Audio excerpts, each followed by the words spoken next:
বান্দরবানের রুমায় ব্যাংক ডাকাতি, মসজিদে হামলা, টাকা ও অস্ত্র লুট এবং ব্যাংক ম্যানেজারকে অপহরণের ঘটনায় জড়িত কুকিজিন সদস্য সন্দেহে গ্রেফতার 52 জনের রিমান্ড মঞ্জুর করেছেন আদালত। বৃহস্পতিবার পুলিশের 5 দিনের রিমান্ড আবেদনের পরিপ্রেক্ষিতে বান্দরবান চিফ জুডিশিয়াল ম্যাজিস্ট্রেট আদালতের বিচারক মোহাম্মদ নাজমুল হোসাইন 2 দিনের রিমান্ড মঞ্জুর করেন।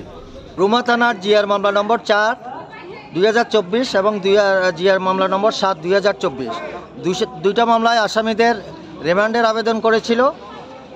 রিমান্ড শুনানি হয়েছে। রাষ্ট্রপক্ষে কোর্ট ইন্সপেক্টর ছিলেন, আমরা আসামি পক্ষে একাধিক লয়ার ছিলাম। রাষ্ট্র উভয় পক্ষের বক্তব্য শুনে, মাননীয় আদালত উভয় পক্ষের বক্তব্য শুনে একজন প্রেগনেন্ট মহিলা ছিল, তাকে জেল গেটে জিজ্ঞাসা করার অনুমতি দিয়েছে। বাকি আসামিদেরকে জিআর মামলা 7-এর আসামিদেরকে 2 দিনের এবং জিআর মামলা 4/2024 মামলার আসামিদেরকে 2 দিনের, মোট 4 দিনের রিমান্ড মঞ্জুর করেছেন।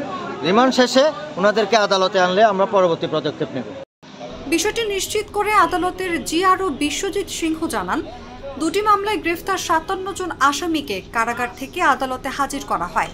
পুলিশ তাদের 5 দিনের রিমান্ড আবেদন করে।